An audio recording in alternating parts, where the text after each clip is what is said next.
Welcome to Myth Informed. I'm your host, Brian Edward, along with me, Fritz Blandone, and super excited today to talk to Andrew Doyle, writer, comedian, political satirist, the creator of Titania McGrath, who boasts, she's a fictional character who boasts 463,000 followers on Twitter at Titania McGrath. If you don't get anything from this podcast, you definitely need to follow that account. He's also an author. Recently has written a book called Woke, A Guide to Social Justice. You can get that anywhere where books are sold, or, like I did, get it on Audible, where it's read by comedian Alice Marshall. He's also a contributor to Spiked Magazine, regularly appears on Sky News to discuss politics in the news. He's going to be doing, and I don't know if this has started, a tour called Resisting Wokeness, touring the UK with Douglas Murray. This makes me want to be in England, but I'm in America. Welcome, Douglas Murray. Hello. Welcome, Andrew Doyle. Sorry, did I say Douglas Murray? Wow. Yeah. He's really nervous. He's really nervous because we've never had to redo this introduction again. But Andrew, we were I know. We were talking about Titania and achieved objectives, and we were kind of in that. Has Titania achieved the objectives that you have wanted to get out of her? I mean, when you do anything satirical, you want to make the world a better place. That's the whole point. You're sort of identifying something that you think is wrong, and you're trying to at least expose the folly of it, if not actually try and fix it. I don't think... Obviously, I don't think for a second that anything I'm doing will make that much of a difference. But if it does help people to see how dangerous this ideology is, then that's quite a good thing, I think. I think one of the tangible things that you have seen is that with the various people satirizing the woke movement, that actually even the word woke now has become a sort of word that people use in jest rather than in earnest. And that, I think, is a kind of victory in of itself. I mean, you have the Guardian newspaper in this country, which is a very woke publication, up until last year, were using the word woke sincerely an awful lot. And then they published an article saying, oh, well, the only people who use the word are right-wingers who are using it as a slur. Well, that's not true, because they've been using it themselves for a long time. But they're trying to sort of revise history and pretend that it's become a word of ridicule. And I think that's something that satirists and comedians have helped with. Well, I definitely think that you are making an incredible difference. You're definitely putting it out there. You're highlighting some of the ridiculous natures of some of these belief systems. And I really do believe that you are fighting for equality, as the word is meant to be meant, and egalitarianism. Now, you studied postmodernism in college. Is that correct? Well, we all did. I was an English literature student, so we were all immersed in, I mean, at the time that I was at university, it was still quite fashionable. So we were immersed in the theories, the post-structuralist theories, postmodernist theories, and cultural materialism, that kind of thing. So we did cover all of that. I ended up writing my essay. Part of that was a kind of repudiation of post-structuralist thought. So yeah, it's something that I read a lot about it. So this is something that was imposed on you. You didn't have a choice. It's everyone is meant to sit through postmodernist theory. I mean, at the time, I couldn't really speak for universities at the moment, but at the time, it was definitely the case that you wouldn't have been able to pass the course unless you studied it. And I soon learned that actually, if you kind of they used to always go on about deconstructing the text, right? So this is part of the kind of post-structuralist ideas, that you go through the text and sort of pick it apart and find its internal contradictions. But what that really means is you could take a text, and if you just identified where you perceived it to be homophobic, say, you could pretty much get a top mark as long as you were using the right jargon. You know, as long as you were basically saying, look how homophobic this text is, but every now and then using words like hegemony and discourse and that kind of thing, you'd end up with a top mark. So it's really like a kind of code that you learn how to decipher and deploy. And I know that sounds very cynical, but actually the whole postmodernist idea, particularly when it comes to analysis of literature and art, is inherently a cynical idea. Yeah, it seems like the learning about postmodernism and like where it came from and what it is seems to be okay, but to always use that lens to then break down literature, it would seem like it would be, I'm going to use a cardiac surgery lens for this paint job.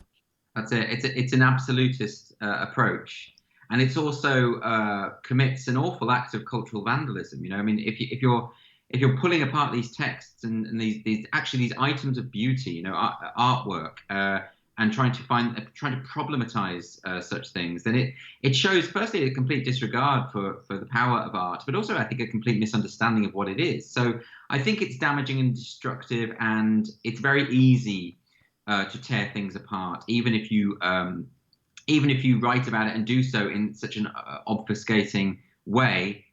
It is a relatively easy thing to tear things apart. It's less easy to create things. And I think when it comes to literature, I have a kind of, although I'm not a conservative, I think when it comes to culture, I have a sympathy for cultural conservatism. Now, does this happen because some individuals are putting art or historical instances through the lens of the current year? Because that always happened. I mean, a lot of this started, particularly when it comes to gender studies and queer theory. A lot of this started with Kate Millett's book, which is called Sexual Politics, and in which she effectively went through and decried various male authors for their supposed misogyny, people like D.H. Lawrence. And of course, what that does is cause this kind of canonical shift, where you're breaking apart the canon and saying that the only reason that we study these authors are because they're white and male and privileged. Which is not true. Now, we had this a couple of days ago in this country. The University of Sheffield put out a video that basically said, look at all these dead white male authors, people like Shakespeare, William Blake, and said that the only reason these are in the canon, the only reason we study these authors is because they had white male privilege. This is Philistinism, I'm afraid. This is ridiculous. And Blake, by the way, lived an absolute life of poverty and was not recognized in his own lifetime in the way that he should have been. He had to rely on patrons and artists who were nowhere near his equal in order to survive, and died in penury. So the idea that we are only studying him because he's a privileged white male is completely historically illiterate. Wow. And it seems like, too, they call them canons of fine art and fine music. They'll do the same thing to classical music. Like Tchaikovsky, Bach, Beethoven, Handel, you name it. But it seems, but it's ironic to me that you see more and more, like if you actually look at the orchestras, you see a huge amount of Asians taking part in this. Do they know they're taking part of white supremacy? Because I just, all of this doesn't make any sense. Well, I'm sure that the vast majority of those musicians are intelligent enough and sophisticated enough to not see it through that lens. It is just a minority of people. I mean, there was an article recently about how classical music needed to be decolonized, and I can't remember where that article was, and how we have to confront the white supremacy of Beethoven. Beethoven was part black as well, I believe. I think his mother was a Moor. So anyway, it doesn't matter. It wouldn't matter if he was black, white, whatever, or Asian. It's the music in of itself and the work in of itself that matters, and most musicians are aware of that. I mean, I'm with Walter Pater used to write about how music is sort of the purest form of art, because it's a purest form of expression. It shouldn't matter, and it's incredible that we take a quote to deconstruction. I apologize. There was a glitch in there, and I think I spoke over some of your commentary just now for the last second there. It was a deja vu, which means they changed something.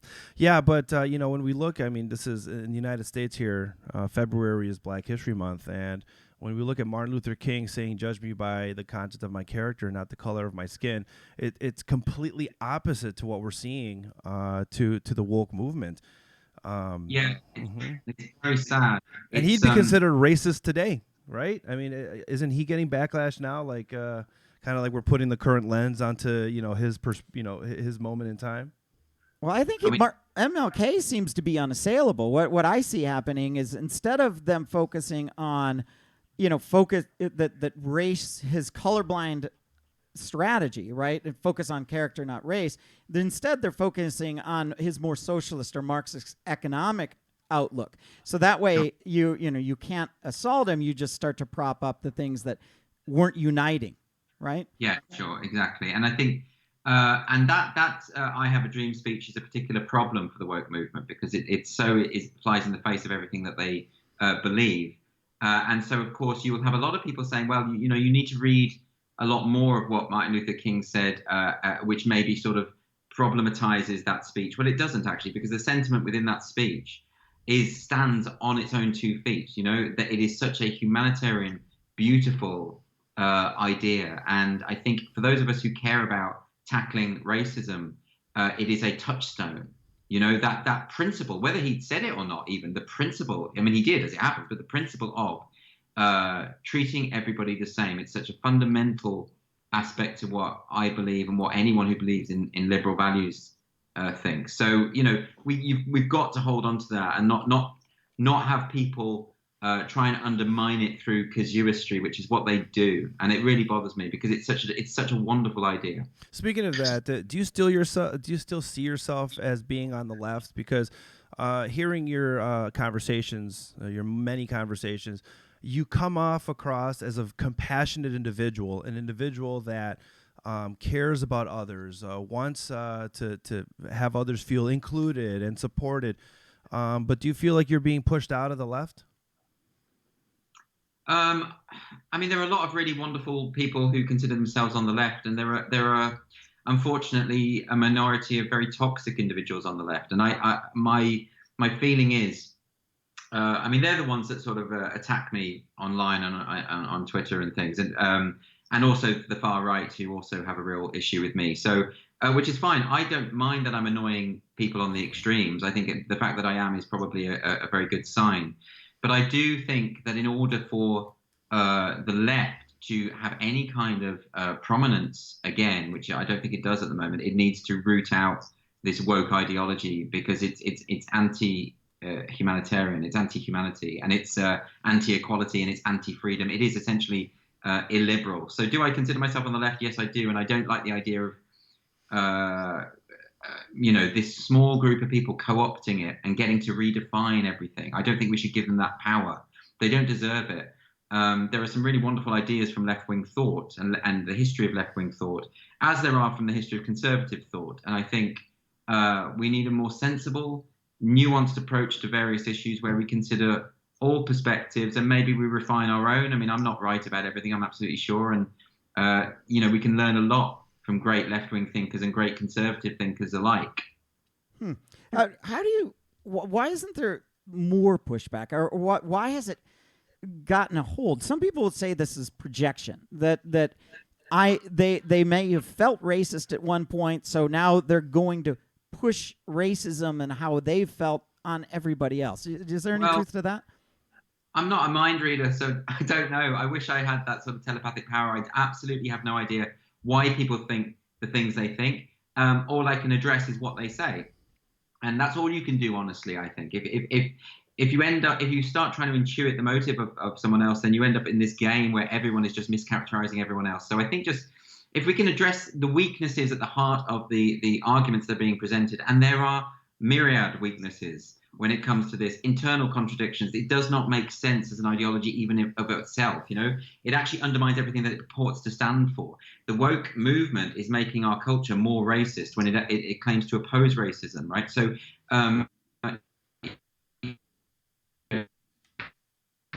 it's actually it is a reactionary movement. You know, it's aiming to be upholding liberalism when it's against liberalism. It is an illiberal idea. So the problem we have is twofold. I mean, firstly, we have to try and break through the language issue. Like they're very good at co-opting positive language. Let's give a very obvious example of that, which is social justice. The phrase social justice is a lovely phrase, isn't it? Who doesn't disagree with social justice? We all do. But of course, the social justice movement works against social justice. And that's what I mean by authentic social justice. No, so we have a problem there. We don't just have a problem of tackling it, but how do you communicate this difficulty? Because most people you talk to, they say, what, you're against social justice? But that doesn't make any sense. Or they say, but I thought that being woke simply meant being anti-racist. So why would you be anti-woke? Whereas, of course, I am anti-woke because I'm anti-racist. Right, so this is very difficult to kind of communicate these ideas. So yeah, it's an absolute minefield, and all we can do is keep writing about it, keep talking about it, and try to explain and unpick all this stuff so that there aren't these misunderstandings. Because at the heart, most of the hostility that I get are people who misunderstand my perspective, and sometimes willfully, I'm sure, sometimes not. Sometimes they just haven't read what I've written, or they haven't listened to what I'm saying, and that's fine. That comes out of ignorance then. Or sometimes perhaps I'm not clear enough in what I'm saying, and I need to reevaluate the way that I'm trying to communicate myself. So, we can all do a lot better. The words, I think, are important. The anti-racist itself, right? When you first hear that, you would think somebody who is against racism. But anti-racism is now its own theory, and a regressive one at that. And so we're all, I mean, I don't know anyone who's all of the people I know are anti-racist insofar as they're all opposed to racism. That's something as a baseline, that's something we can all agree. So the problem is that a lot of the people who describe themselves as anti-racist, they're actually invoking a kind of philosophy, which is that racism is everywhere. And not only that, but that racism is the driving force behind all these invisible power structures. And that's not the same as being opposed to racism. That's actually a re-racializing of all scenarios and all relationships. And that's not good, because that is leading to a more hyper-racialized society. And the same goes for other forms of discrimination, so sexism, homophobia, transphobia, ableism, whatever else it is. But if you try and find those things everywhere, you'll inevitably find them where they do not exist. Yeah. And that's why you get all this talk of unconscious bias and white privilege and things that are very nebulous and impossible to quantify. I believe in standing up to discrimination where we see it, where it's there, not assuming it's there and working backwards from that point. It's a very you know what it is? It's a very negative view of human beings, the assumption of malevolence. It's depressing. It's like almost being a kind of religious zealot, and I would hate to have that in my head. I'd hate to go around life just assuming the worst of everyone. I don't think you can live like that. You can't live a healthy life like that. And that's something I definitely see in you, and you project that in a positive way. You definitely see the good in people, and I appreciate that. That's right. And Titania, I believe the work that you've created with Titania McGrath, it really is a work of genius. You've put a spotlight on this type of frame of mind. In some cases, an extreme, viewpoint, but unfortunately, sometimes those extreme viewpoints then later become reality. It's like, look, I was parodying it, now it's reality. You'd have mentioned that you have other secret accounts out there. I will say, before you mentioned anything about these secret accounts, it really broke my heart when I found out Titania was not real, because I said, oh my God, there's a woman of my dreams, and then I found out I was in love with a man. That's right. Maybe you need to question your sexuality then. That's okay. Yeah, and I guess a racist man at that, right? Because you would claim that Titania is racist. The patriarchy has you in its full grips. So, Yeah. do you have within some of these other accounts, obviously not outing yourself, are you experimenting with other thoughts like you did with Titania? Like, do you have an alt-right secret account that you're kind of like testing? No, I mean, I've got a few ideas. What I do is I use Twitter to experiment with ideas. That's all. So I have set up a few other accounts, and they just comment every now and then. I try and work things out that way. But I would never reveal what they are, because I probably will ditch them because they probably won't work. I think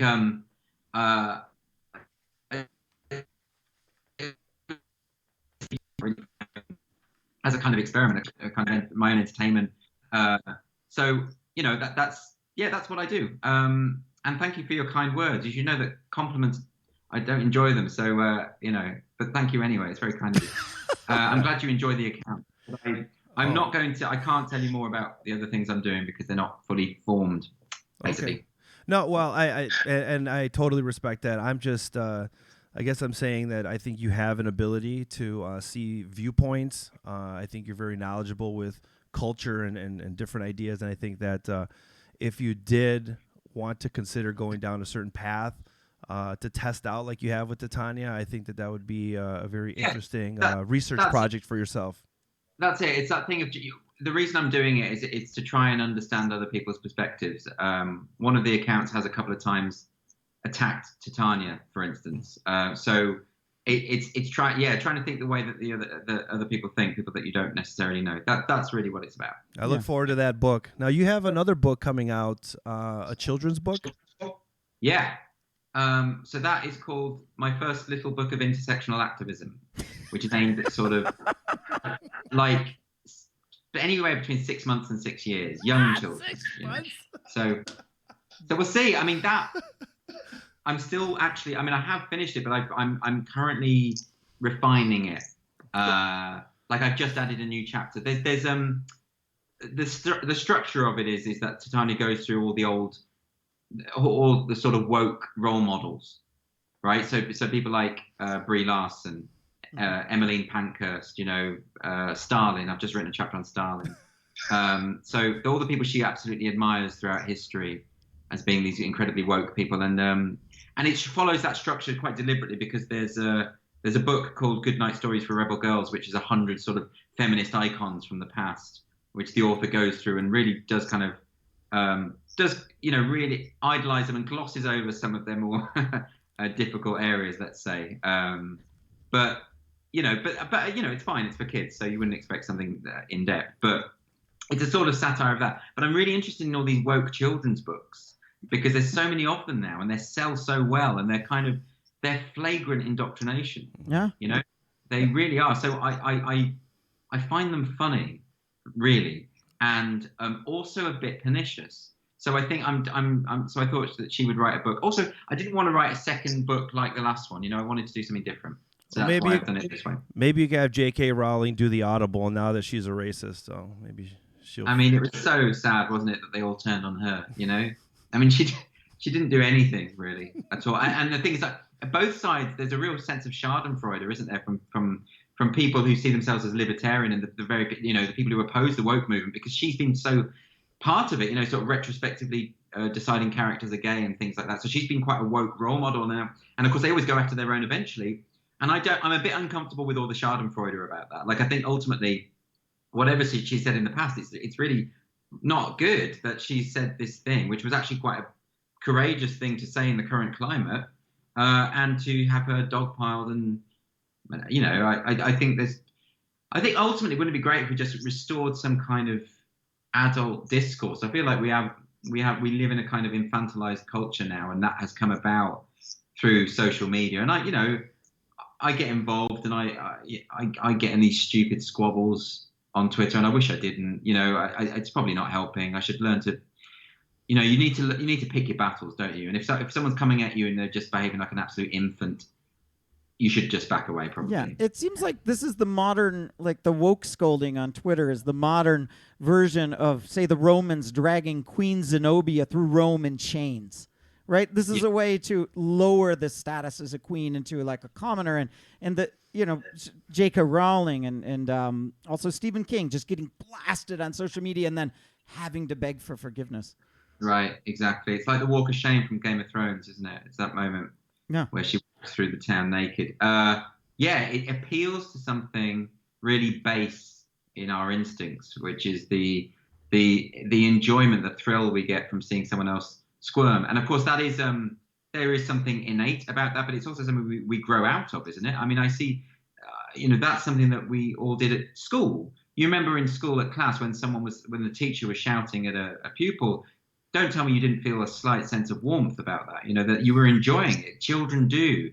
Children indulge kind of adults do, because we in the process of growing up, we become socialized. I take no pleasure in watching people dogpile onto anyone else on Twitter, even if I can't stand what the person's saying. I think it's a really it's a base instinct that we could do with transcending. Yeah, you're clearly anti-bullying, and I see a lot of bullying in that dogpiling, more so from the left, because for my whole life. That's exactly what it is. It is bullying writ large across cyberspace. It's and you can have hundreds of people going on at you. It's really grotesque, and I don't think anyone who indulges in that kind of thing is really reflecting. I mean, on the damage that can cause. I think it's horrible. Yeah. Now, have you been successful with bringing in people from the left to have a conversation with you? I mean, again, you're coming from the left. I know that you have mentioned that you've been trying to, either sponsor events, be a part of events where different viewpoints are there. Have you been successful with these? Yeah, I mean, I do my best. If ever I'm involved in sort of debates or things like that, I always like to make sure that if it's possible to talk to people who don't agree with me. 2 nights ago, I was at Oxford University, and predominantly the audience were in sympathy with what I was saying, but there were a couple of questions from 2 young people, which were really refreshing because they were challenging my point of view. They weren't completely sold on my worldview. And I really enjoyed that more. That was the element of the night I enjoyed the most. And they stayed behind afterwards to talk to me, and we had a really productive conversation. And that's, I think, you know, where we need to be. We need to be, because it's such a all these issues are so complicated, and we're going to be wrong about certain things. And I think it's a good thing it's essential, actually. It's essential, because if you're just going out there with your views sort of decided for you by some kind of ideology, be that religious or political, you're not really thinking for yourself at that point. You're just a robot. And I think, and part of the problem with that is that we don't sort of encourage free thinking at schools and in terms of education. So that's something that I'm really keen that we do again. But yes, absolutely. Wherever possible, I like to talk to people who are completely opposed to what I think. I think that's just not though if they're going to be aggressive or hostile. There's absolutely no point. Yeah, it seems like there's a kernel of truth to a lot of what they say, and then, but the theories are built out way too far. I mean, for example, like white privilege. Like, I would prefer if it would be called something like dominant culture privilege, because if you understand and know the culture, you're going to have a little bit better time than somebody who doesn't, and it's more globally applicable too. You would have dominant culture privilege in Japan or China or Indonesia or some other place. Why is it called white? Because you would not have a privilege in some other place where people weren't white and you had no idea what the culture was.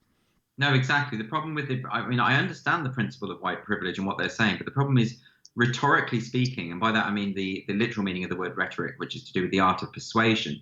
Rhetorically speaking, the phrase white privilege is self-defeating, because it doesn't communicate what the central point is very effectively, and in fact generates an awful lot of resentment. So I think and it's interesting that this comes from the very people, the sort of postmodernist mindset, who believe that language is absolutely everything, that all reality is language. There is no reality beyond language. You'd think they would think more carefully about the words they use. Yeah, and when it comes to language, the idea of free speech now becoming hampered by the left. For me, I was always looking at the right and saying they seem authoritarian. They're the ones that are not allowing me to be a free thinker. They're telling me that religion is this or whatever it is. But it seems like the right, and hopefully not the far right, is now co-opting or they've taken free speech. This is ours. Now, if you believe in free speech, look, we're over here. Come to our side. It's like, I was always on the side of free speech. I was always against authoritarianism. I'm from Nicaragua. I'm an immigrant. We still have a dictator in Nicaragua right now. So I can see what authoritarianism really, really looks like and really what it can do.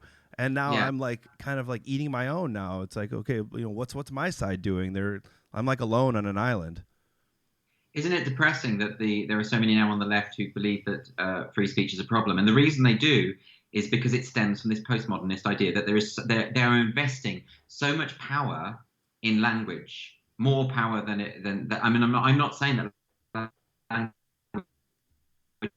is the world, that you can, but to invest everything in language, absolutely everything, and all power structures and that kind of thing, then of course that means that you start to mistrust speech, because you start to believe that there is no difference, for instance, between speech and violence, which is something that we see all the time. So it's very sad, but ultimately on these issues, I think you have to take the liberal position, which that's the only solution I can see, is that we should all be able to say whatever we want, and then if something is said that is harmful or hurtful, we challenge it with more speech. That's the only way to uphold a free society and to keep authoritarianism out. It's the only way. Yeah, I would agree. It's weird that the far right will abuse free speech in a little bit different way and say that, well, we want to talk about extreme ideas under the free speech. Like, for example, could they say we need to have a serious debate about the Jewish question. And then they'll say, but you're for free speech, right? And you see these weird abuses happening from the extreme right. Like, what do you, how do you work at those? You do. I mean, thankfully, the extreme right is a very small contingent of people. This isn't helped by the fact that the woke see everyone as extreme right, and therefore they create this illusion that the far right is more prominent than it actually is. Prominent members of the far right, though, are explicit that they do not actually believe in free speech. So the ones that claim to do so almost certainly do not. Well, I mean, the debate like that, I mean, a debate like the quote unquote the Jewish question or slavery, these debates have been won. Yeah. As in we've had these discussions, we've had these conversations, and we have, as a civilized society, reached a consensus on that, and that's a good thing. And but we haven't, for instance, had that debate about the trans issue, for instance, and you need to talk this stuff through. Societies have to go through these moments where things are unclear and muddy, and they need to be able to speak about them. But yeah, it's not a. Yeah, I mean, I don't want to sit down and debate a neo-Nazi about the validity of their white supremacy, because to me that argument has already been won a long time ago. That's my view on it. And also, I love the fact that there are people who can talk to those people and try and persuade them out of it. People like Daryl Davis, who de-radicalizes members of the KKK. I think he's an absolute hero. I think if you have that skill that you can do that, that's probably one of the best things you can do with your life. I couldn't do it. I wouldn't want to do it. I would find it very, very uncomfortable. I really wish that the woke left would stop targeting so much every little thing in the Western culture and saying everything is racist, and really put that lens to other places around the world where slavery still does exist, right? Where a caste system does still exist. Yeah, absolutely. Or indeed, when there is evidence of racial discrimination within your own country, it's not like the problem's gone away, And this is the other point about a lot of the people in the woke movement are very well intentioned, and sometimes they have a point. I mean, if you look at in terms of your criminal justice system, I mean, there is some quite clear evidence that black people are more likely to be, for instance, sentenced to be on death row than a white person who had committed the same crime. So there is, when they talk about systemic racism, it is always a possibility that certain institutions have that systemic racism, and it does need to be addressed because there's real consequences there. But that does not spread out and permeate absolutely everything, and that's the problem with that. That's why quota systems to be imposed on an institution that doesn't require them, that is not populated by racists, that's a bad idea. You should use those sort of things where it is merited. Yeah, and it seems like they hide behind a community defense, right? Because you could say, this kind of thing affects black communities more because there's more people in prison. But it's weird because, like, most black people are not in prison. Most black people are law-abiding citizens, and they may not necessarily agree with this. So to say the black community feels X or the gay community feels X, it's just not. That's not true. Well, it's a symptom of the collectivist mindset. And often that kind of phrasing or that kind of expression comes from rich white liberals, doesn't it? I know who may have never been friends with a gay person that voted for Brexit, or a Muslim that said, you know what, I want to leave. I think. Sorry, I was just going to say, I think it's absolutely incumbent that we listen to people as individuals and their individual view, not what somebody says on behalf of a community. It's absolute nonsense, And then what was the article the other day? It was 2 days ago. It was about Mayor Pete. I can never pronounce his surname. What's his surname? Buttigieg. Buttigieg, yes. Yeah, Buttigieg. Buttigieg. So Mayor Pete Buttigieg, and this article in a prominent U.S. publication said that he's not really gay. You know what they not said? gay enough. Peter Thiel. It's a straight man in a gay man's body. That's what they said. It's like Peter Thiel. You've mentioned that. A straight man in a gay man's body. Yeah, and the idea there is, I can't remember have a look. Andrew Sullivan tweeted about it. Andrew Sullivan quote tweeted this thing, and it's this really vile idea that, well, okay, so he's not really fulfilling what we want him to do ideologically. Therefore, he's not gay anymore. Well, he's gay because he's predominantly attracted to his own sex. That's what it means.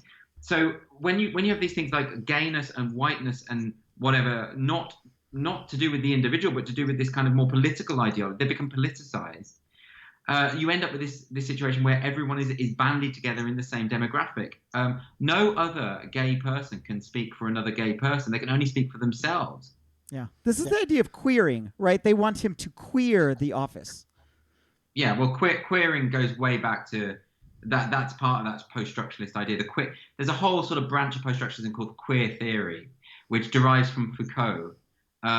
And the whole thing is built on sand. And it was always ridiculous, even when I was studying it at university. But you queer a text by deconstructing it and finding evidence of homophobia or finding or whatever you're doing to that text. It was always based on this idea that there's no such thing as an authentic gay person beyond the language with it. It's in other words, before we had the word homosexual, there was no such thing as homosexual. Absolute nonsense, because they don't believe in sort of experiential reality. And yet they do, because they always go on about lived experience. There's this real kind of inherent contradiction going on there. It's very, very odd. Yeah, it goes to the idea of who is an ally, who can be an ally. And in the U.S., there's a statement that I've heard said a couple of times, even to me as a brown first-generation immigrant, that not all skin folk are your kinfolk. I've never heard that. Yeah, but it rhymes, so it must be true.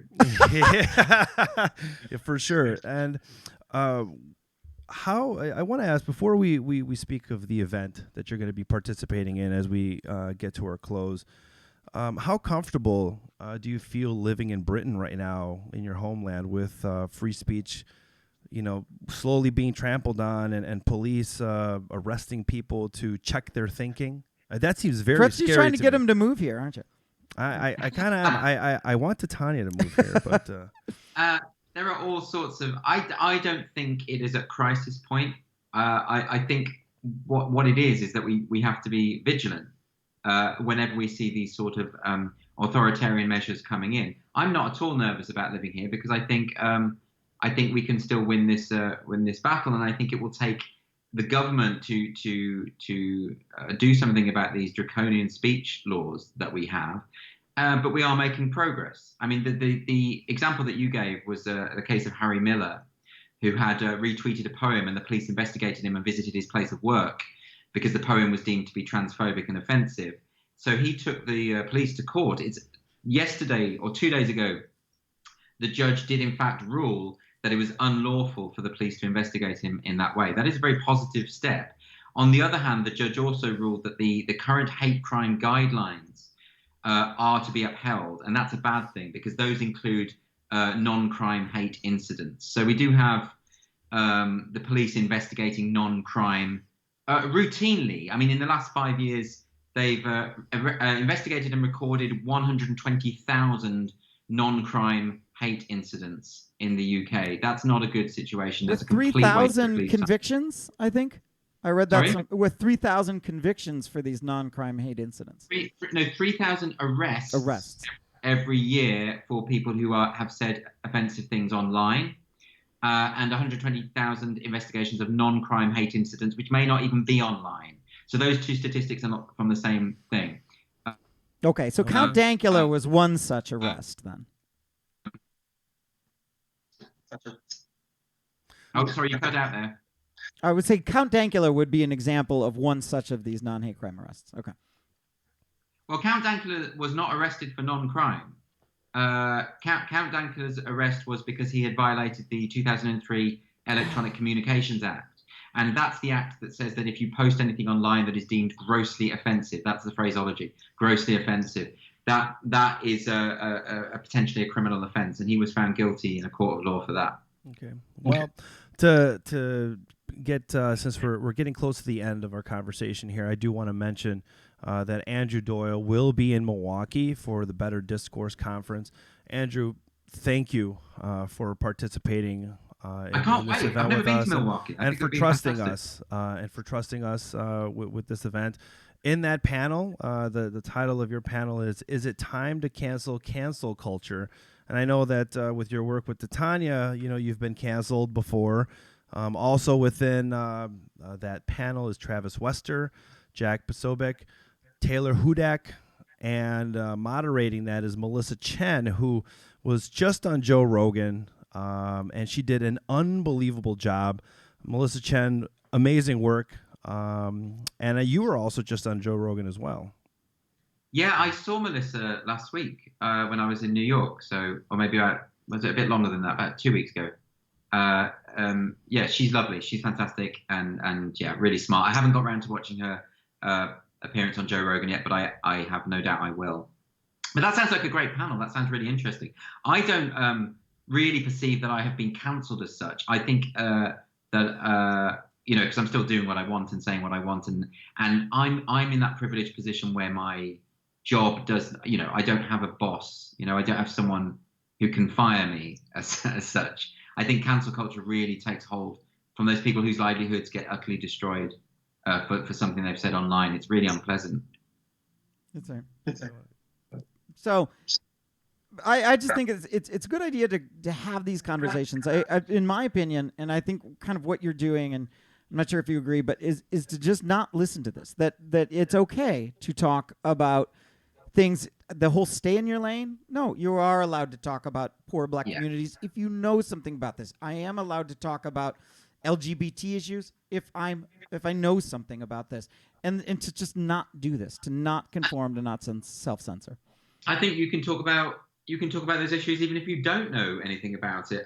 It's just that someone else should probably point out that your opinion isn't really valid in that situation. But you should have the right to talk about absolutely anything and to inform yourselves about things like that. I mean, this idea that you can only possibly be well informed if you have directly lived through an experience is an absolute nonsense. You can because we have what we call empathy and human understanding, and we can read the testimonies of others, and we can this is something we should all be doing. But absolutely, you're right. We have to start as a society ignoring these few people, these authoritarian types who want to decide on your behalf what you legitimately can and cannot talk about, and just make decisions for ourselves. Yeah.